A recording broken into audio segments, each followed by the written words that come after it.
So hopefully you've turned the crank. And again, we're looking here. One of the ways, as we mentioned in class when we went through the impact of a minimum wage, we end up having employees, the suppliers, they have to take home less than the employers pay them. And one way to do that is to make them wait a long time. And I'm a little nervous about this graph because oftentimes the quantity of labor doesn't necessarily mean the number of jobs. Sometimes it just means that people work fewer hours. So there's clearly a disemployment effect of the minimum wage, but they're at the extreme in some cases, and oftentimes, generally speaking, is an impact on employment as a whole. The reason I'm somewhat reticent about that is because a major study by Klein and Card and Kruger found no impact of an increase in the unemployment rate or an increase of the minimum wage rate on unemployment in fast food in a couple of states, in New Jersey and neighboring states. It turned out that that is oftentimes touted as an example of how minimum wages do not increase unemployment. Of course, economists in that instance went back and said, wait, was there a reduction in the number of hours worked? In other words, was there disemployment? And the answer was yes, there absolutely was disemployment. So I'm a little nervous to say that everywhere and always is there, because there clearly isn't, an unemployment effect of the minimum wage. But as a general rule, yeah, it causes there to be fewer jobs, definitely causes there to be fewer hours worked. And the question is, does that always translate into fewer jobs? No. But as a general rule, yeah, to a large extent. So now how about unions? Well, unions really are much the same. Now, it depends on whether a union is government mandated or not. But if all people in an industry must be unionized, which in some countries, as you may remember from looking at the Fraser Index, that is the case, there's mandated collective bargaining. Basically, unions are going to negotiate for higher wages for their members. Now, if you don't have to use union labor, then unions are only going to be able to get away with higher wages if their members are more productive. But if, on the other hand, you have mandated unionized labor, then you are going to be able to bid up the wage generally, which again may not cause unemployment if the union countenances sharing jobs across a number of people, but as a general rule is going to reduce the number of jobs and drive up unemployment. Okay. What else? Well, it turns out another piece here is going to be barriers to hiring or firing. And the hiring piece, I think, makes sense to many people. I already tried to address this when we went through the Economic Freedom of the World Index, but I'm okay repeating myself given that it takes varied iterations to force alien concepts on reluctant minds. Turns out that if you make it really hard for me to fire people, I'm going to be reluctant to hire them in the first place. And so barriers to hiring means we're going to hire fewer people, but it turns out that barriers to firing also are going to make us hire fewer people. In many cases, it's going to cause us to substitute away from labor and towards capital.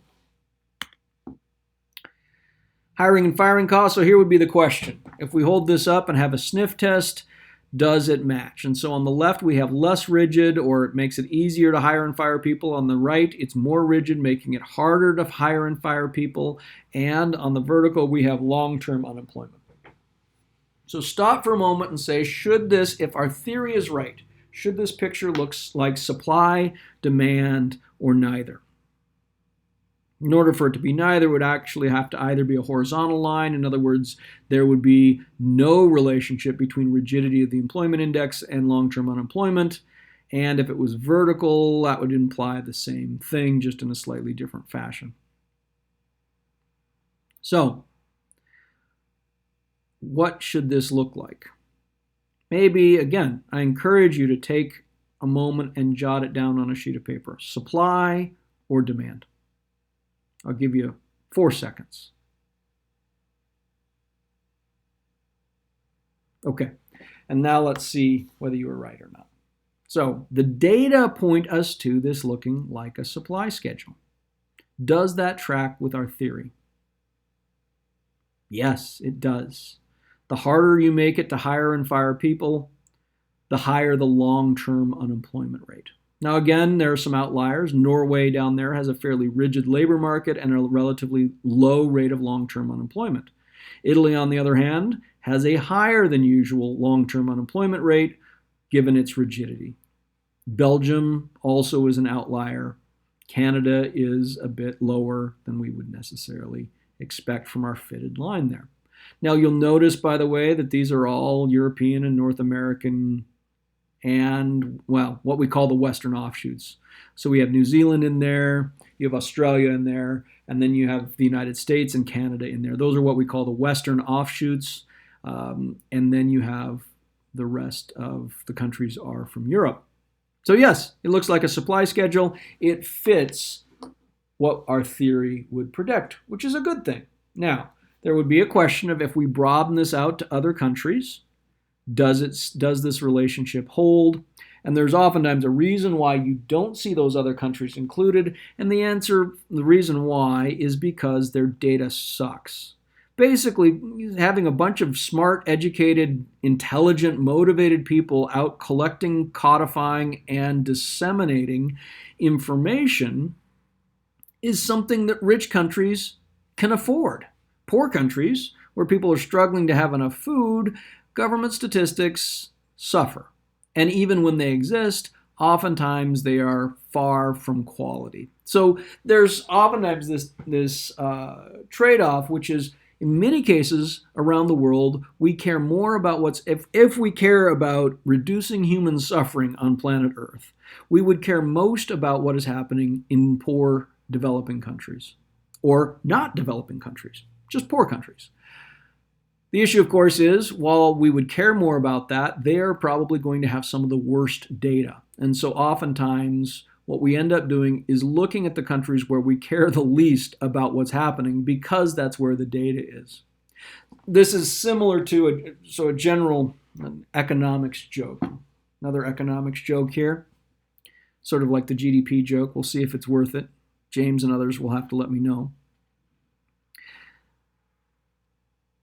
So this is maybe after the whole COVID abates, you and your friends go out for a hard night on the town partying because you've been locked inside for so long. And then on the way home, as you stumble home, you see somebody standing under a streetlight looking around on the ground. And you, being in a jovial mood after your night out and being able to socialize after so many weeks of isolation, you say to this person, "Hey, can we help you? What are you looking for?" And he said, "Well, I lost my keys."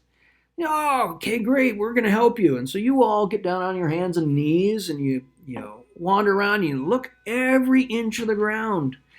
You don't see him there. You say, "Are you sure? You sure you lost him?" You watch the person pat down their pockets and turn everything inside out, and nope, no keys. And so you go back to looking, and about half an hour later, you've really combed every inch underneath this street lamp, and you say, "When was the last time you saw your keys?" "Well, pretty sure I lost them a couple blocks over." You know, "What the heck? Why are you looking here? What are you doing wasting our time?" I said, "Well, the light's better over here." But economics punchline.